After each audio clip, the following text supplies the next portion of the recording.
स्तर के प्रभारियों का पार्टी के द्वारा एक सम्मेलन आहूत किया गया। वहीं संयुक्त रूप से एनडीए का प्रचार अभियान का भी शुरुआत है मनीष जी के माध्यम से। मनीष जी के नेतृत्व में यहां से प्रारंभ भी कर रहे हैं। आप सभी लोगों पार्टी के कार्यक्रमों को, खासकर रामगढ़ विधानसभा, चूंकि अभी उपचुनाव हुआ है, उपचुनाव के बाद चूंकि चूल्हा प्रमुख तक का कार्यक्रम वहां संपन्न हो चुका था, मुझे लगता है कि वहां रिवाइज करने का फिर से एक अवसर मिला आपको। मैं अपने बड़का गांव जो इंतजार कर रहा है अपने आने का, या फिर मांडू जहां पर गांव स्तर पर इस तरह के ग्राम प्रभारी के पार्टी के संकल्पों को देने का, या फिर एक एक कार्यकर्ता गांव में एक जो पिलर मेंबर बनाने का कार्यक्रम था वो लगभग संपन्न कर चुके हैं। अपेक्षाकृत हमारा ये नगर जहां से है, हमारा हजारीबाग और हमारा बगल में हमारा एक विधानसभा है बरी, ये दोनों काम पूर्ण रूप से हुआ नहीं। मैं प्रभारी लोग से इस मंच के माध्यम से आग्रह करेंगे कि जल्द से जल्द इस काम को पूरा करें। क्योंकि आज जिस ताकत और जिस शक्ति की बात करते हैं, जो विचारधारा या विचार या देश जीतने की बात करते हैं, ध्यान रहे ये सारे विचार अंततः गांव और एक एक मतदाता के द्वार तक पहुंचता है। और जब तक उनकी रुचि राजनीति में बनी रहेगी तब तक ये मुकुट का कोई अर्थ निकलेगा, अन्यथा कोई मुकुट का कोई अर्थ नहीं होता। क्योंकि एक अदना सा कार्यकर्ता को ये फील होना चाहिए, उसको महसूस होना चाहिए कि ये जीत उनकी जीत है। इसीलिए आजसू पार्टी इसके ऊपर काम कर रही है और आजसू पार्टी इसके ऊपर मेहनत कर रही है। मैं आज प्रधानमंत्री जी के उस संकल्प के साथ कि प्रदेश के अंदर में पूरे 400 सीट जीतने का जो लक्ष्य निर्धारित किया गया है, उसे पूरा करने के लिए प्रदेश के 14 सीट हमें जीत के समर्पित करना है। और यह दायित्व को आजसू पार्टी समझती है। इसीलिए सभी लोकसभा वार हम अपने पार्टी के कार्यकर्ता और कार्यक्रम के माध्यम से इस जीत को सुनिश्चित करने की भूमिका अदा करेंगे। हजारीबाग अपने आप में ये लोकसभा का अपना इतिहास रहा। इस इतिहास को लंबे समय तक लोगों ने उस राजा काल से लेकर राजा किस तरह से अपना हेलीकॉप्टर के माध्यम से उतरकर, अपने जहाज के माध्यम से उतरकर इधर से इतनी लोकप्रियता लेकर पार्लियामेंट के मेंबर बने थे। समय बदला, वक्त बदला, लंबे समय तक शासन करने वाले लोगों के विरोध में एक जनमत तैयार हुआ एनडीए के रूप में, और लगातार एनडीए इस क्षेत्र से नेतृत्व करते आया है और लगातार एक शक्ति एनडीए की यहां बनी हुई है। मैं आप सभी से आग्रह करने के लिए आया हूं, जो लोग बात करते हैं एक गठबंधन की इस विचारधारा का, जिसको मैं सिरे से इस बात को लेकर खारिज करता हूं कि इनका देश को लेकर कोई कमिटमेंट नहीं। ये गठबंधन देश के लिए नहीं बना है, देश का कोई संकल्प नहीं। चुकी है आने वाले समय इस चुनाव में, 24 के इस आम चुनाव में मोदी जी को कैसे रोका जाए, ये एनडीए को कैसे रोका जाए, इसके लिए ये गठबंधन बना। आप देखेंगे इसका परिणाम ये है कि कई राज्यों में उनका गठबंधन नहीं है। बंगाल में आप जाओ, बंगाल में आपको कांग्रेस और ममता दीदी का कोई गठबंधन आपको दिखाई नहीं देगा, लेकिन राष्ट्रीय फलक पर उनको रोकने के लिए एक मंच पर खड़े हो जाते हैं। ये कोई विचारधारा नहीं है, ये देश के प्रति, देश के लोगों के प्रति कोई कमिटमेंट नहीं है। इनका देश को कहां ले जाएंगे, हमने जो किया है उससे आगे का क्या परिकल्पना, ऐसी बातें कुछ नहीं। और ऐसी अवस्था में चुनाव लड़ रहे हैं, और चुनाव लड़ने के लिए भी आप देखेंगे ध्रुवीकरण करते हैं। जो प्रतिनिधि सामने है, बहुत दिन बाद प्रतिनिधि मिला है मनीष जी को, बहुत इंतजार बैठ बैठ के कर रहे थे भाई कौन आने वाला। बहुत दिन बाद ढूंढ के एक नेता आए और नेता को चुनाव लड़ने का निश्चय बनाया, और उसकी रणनीति पीछे से कोई चाणक्य खुद को कहने वाले, वो खुद उसकी रणनीति बना रहे हैं। मुझे याद है कि पहला इतिहास भी ऐसा ही रहा है। जब मेहता जी चुनाव लड़ते थे तो कहीं ना कहीं यही चाणक्य के द्वारा इनको सामने खड़ा कर दिया जाता था ताकि मेहता जी जीत के ना आए। ऐसा वातावरण वो लगातार करते आए। इस चीज में तो वो व्यक्तिगत रूप से माहिर है। मैं इस संगठन पर नहीं जाता, लेकिन व्यक्तिगत रूप से इस रूप में माहिर है। और आज एक नया शिकार के रूप में हमारे छोटे भाई को नया शिकारी बना लिए हैं और सामने खड़ा कर दिए हैं।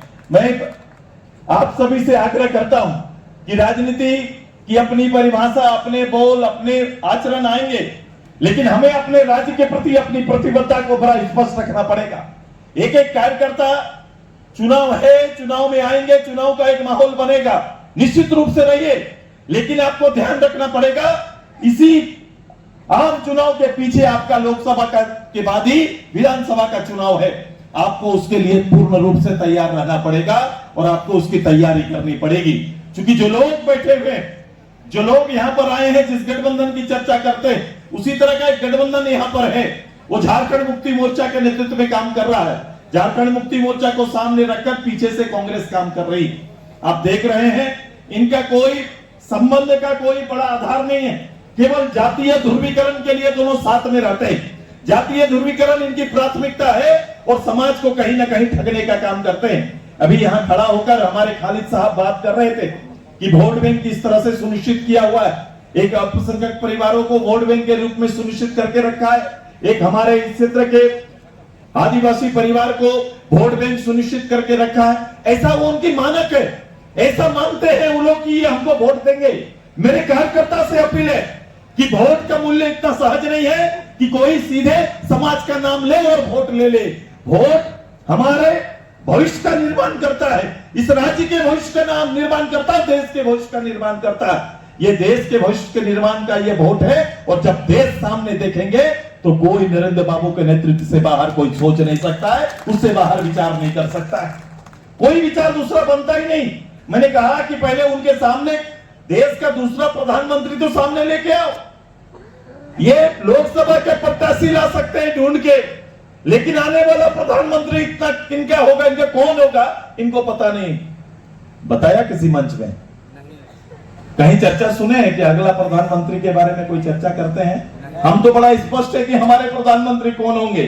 सामने वाला जो नेता चुनने वाले हैं, जो प्रधानमंत्री बनेंगे, कोई स्पष्ट है क्या? है क्या? बताइए थोड़ा। है कौन बनेंगे भाई साहब प्रधानमंत्री? नरेंद्र मोदी। ये अनिश्चितताओं में वोट लेना चाहते हैं, ये वोट लेना चाहते हैं। हम लोग बना लेंगे, आप वोट दे दो। अब देश ऐसे भाषा का सूत्रधार बनने वाला नहीं है। देश समझ चुका है जिसके सामने देश को खड़ा करने की ताकत और ग्लोबली विश्व पटल पर भारत का आन बान और शान का नेतृत्व करने वाले निश्चित रूप से मोदी जी के पक्ष में ही एक पूरा देश का एक माहौल है और ये देश का माहौल बनने वाला है। मैं इस राज्य के परिप्रेक्ष्य में, मैं मनीष जी हमारे प्रतिनिधि होंगे, क्योंकि मेरी प्रतिबद्धता ये राज्य, यहाँ के लोग हैं, यहाँ के संपत्ति है और यहाँ के लोगों का भविष्य को संवारना हमारी जिम्मेदारी। मैं उस जिम्मेदारी के साथ अपने कार्यकर्ताओं को उसको बोध कराना चाहता हूँ। हमेशा अपने मन मस्तिष्क पर यहाँ के लोगों का भविष्य अपनी राजनीति का केंद्र बना के रखो, तब जाके एक अच्छे कार्यकर्ता बन पाएंगे। इस पूरे चुनाव के जद्दोजहद में आप हिस्सा होंगे, आप नेता हैं, लेकिन ध्यान रहे कि अपनी चीजों का, अपने राज्य की विरासत का नेतृत्व करना है। मनीष भाई यहाँ से जाएंगे, निश्चित रूप से 400 का हिस्सा बनेंगे, लेकिन मेरा आग्रह होगा कि ध्यान इस बात का रखना है, जहां से आप आते हैं, आज के दिन में सबसे ज्यादा अपेक्षित कोई है तो अपने जमीन पर, अपने जमीन को दान देकर, अपनी जमीन को भारत सरकार के अधीनस्थ करके देश की रोशनी करने वाली ताकत और क्षमता, वो माँ आज अभी भी रो रही है, उसका भाई कागज लेके अपने हक और अधिकार के लिए घूम रहा। इसका निर्णय इस राज्य और देश पटल पर संयुक्त रूप से होना है। मुझे पूरा विश्वास है कि मनीष जी वहां पर जाएंगे तो इस हजारीबाग लोकसभा की सबसे बड़ी चुनौती, जो माइनिंग क्षेत्र में हमारे लोगों को न्याय नहीं मिला है, या फिर नया माइनिंग क्षेत्र जो तैयार हो रहा है, एनटीपीसी और सीसीएल की अलग अलग परिभाषा है, दोनों की परिभाषा अलग है, दोनों केंद्र की संस्थाएं परिभाषा अलग है। निश्चित रूप से आप चंद्र प्रकाश चौधरी जी और आप मिलकर इन विषयों का वहां नेतृत्व करें, और आप जब वहां नेतृत्व करेंगे, निश्चित रूप से यहाँ के लोगों का कल्याण होगा और हल निकलेगा। हमारी तैयारी होनी चाहिए, हमारे 14 के 14 लोकसभा की सदस्यों की तैयारी होनी चाहिए कि अपने राज्य के हित में हमें क्या करना है। हमारा पत्र हेतु अब वो नवीकरण की ओर चला जा रहा है, नवीकरण हो रहा है, लेकिन ध्यान रखना है कि पुराने लंबे समय तक उस विरासत को जिंदा रखने वाले वो परिवार का क्या होगा, इसका भी चिंता हमें करना होगा। तब जाके हम कहीं ना कहीं इतने लोगों का आशीर्वाद लेके चले जाएंगे, लेके आगे बढ़ सकते हैं। हमें छोटे छोटे किसानों की चिंता करनी पड़ेगी, जो लोग खेती बाड़ी क्षेत्र में, कृषि प्रधान क्षेत्र है, खेती बाड़ी का वर्तमान स्थिति क्या है आप देख रहे हैं। दिन के दिन जो जल का स्तर नीचे जा रहा है, माइनिंग बगल में हो रहा है, जल का स्तर नीचे जा रहा है। पीने के पानी के लिए आने वाला 3 महीना लोगों की काफी कठिनाई होगी। आप मोटर से आप टंकी से लोगों की सुविधा तो थोड़ा दिन के लिए पहुंचा देंगे, लेकिन स्थायी समाधान आने वाला फ्यूचर हजारीबाग के लिए आपको कोई ना कोई बड़ा जलाशय का कोई उपाय करना पड़ेगा, ताकि आने वाले 20 साल तक का यहाँ के लोगों को पानी हम लोग दे सके। यहाँ के संसाधनों का उपयोग लोगों के हित में कैसे आए, ये हमारी चुनौती होगी। हमें दोनों स्वीकार करना है। मुझे वोट भी चाहिए, वोट इसलिए चाहिए तो मैंने कहा कि हम रीजनल विषयों का नेतृत्व करने के लिए मनीष जी वहां पर जाएंगे, चंद्र प्रकाश चौधरी जी हमारा दिल्ली जाने का काम करेंगे। अब ये बनना पड़ेगा, तब जाके प्रदेश के हित में हम काम कर पाएंगे। डायलॉग्स होगा, अपने लोग से भी डायलॉग्स करना पड़ता है। अपने लोग को जब तक बुक नहीं बताएंगे हमारा निर्णय नहीं हो पाता है। प्रधानमंत्री जी से, गृह मंत्री जी से, चाहे कोई मंत्रालय हो, हमें वहां बैठकर अपने चीजों का निर्णय कराना पड़ेगा, तब हजारीबाग अच्छा बनेगा। मैंने देखा ऐसा नहीं कि हजारीबाग के लोगों को नेतृत्व नहीं मिला। हजारीबाग में लोग पार्लियामेंट मेंबर में गए, बड़े नेता बड़े रूप से गए, वो कैबिनेट के मेंबर बने, परिवार कैबिनेट का मेंबर बना।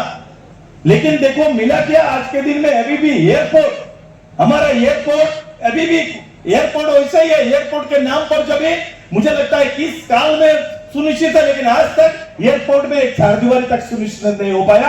ये हेलीकॉप्टर कहां उतरेगा, जहाज कहां उतरेगा, ये भी तय नहीं हो पाया। हम इस मामले में पिछड़ गए। हमें उन चीजों पर भी ध्यान केंद्रित करना पड़ेगा। इतना बड़ा फॉरेस्ट, रिजर्व फॉरेस्ट हमारा है, रिजर्व फॉरेस्ट इतना बड़ा हमारा है, वो सुरक्षित रहे। वहां के अंदर रहने वाले जन जीव जो हमारे आजीविका जिनका वहीं पर है, ट्राइब एरिया जो मेरा वहीं पर है, जो जीने आजीविका का मूल साधन है, उनका कैसे सब चीज सुरक्षित रहे, ये चिंता भी हमारी है।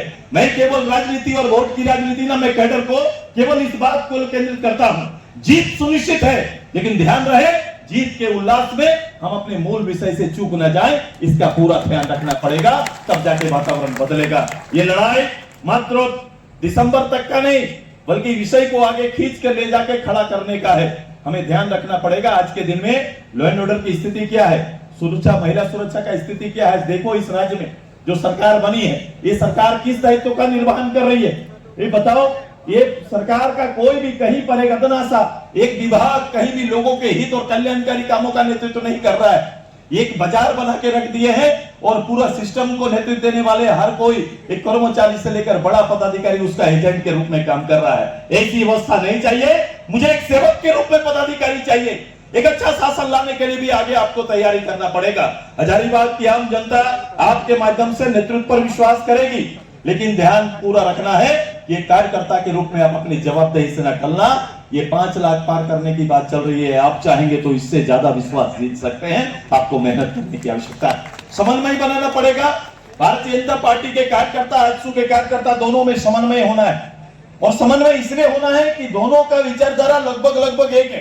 रीजनली रूप से हम तैयार है, लेकिन राष्ट्रीय मानक पर हमारी विचारधारा बड़ा स्पष्ट है। हम ये दोनों विचारधारा को साथ में लेकर आप काम करेंगे, क्योंकि इस अनुकूल ही प्रदेश बना है, लोगों का विचार इसी रूप से है, तो इसी रूप से आपको तैयार करना पड़ेगा। बहुत दिनों के बाद आप रीजनल एक सोचने वाला मनीष जी आपके बीच में आए हैं। ये थोड़ा लंबा समय लग गया, लेकिन मनीष जी आए हैं। मैं हृदय से इस सब नेतृत्व को मैं स्वीकार करता हूं। और जब चंद्र प्रकाश चौधरी जी, तिवारी महतो, हमारे रोशनलाल चौधरी मिलकर काम करेंगे, तो निश्चित रूप से हजारीबाग का तकदीर और तस्वीर दोनों बदलने का काम करेंगे। ऐसा संभव हो सकता है। मैं अपने बीच कई लोगों ने आज पार्टी को ज्वाइन किया है। मेरा काम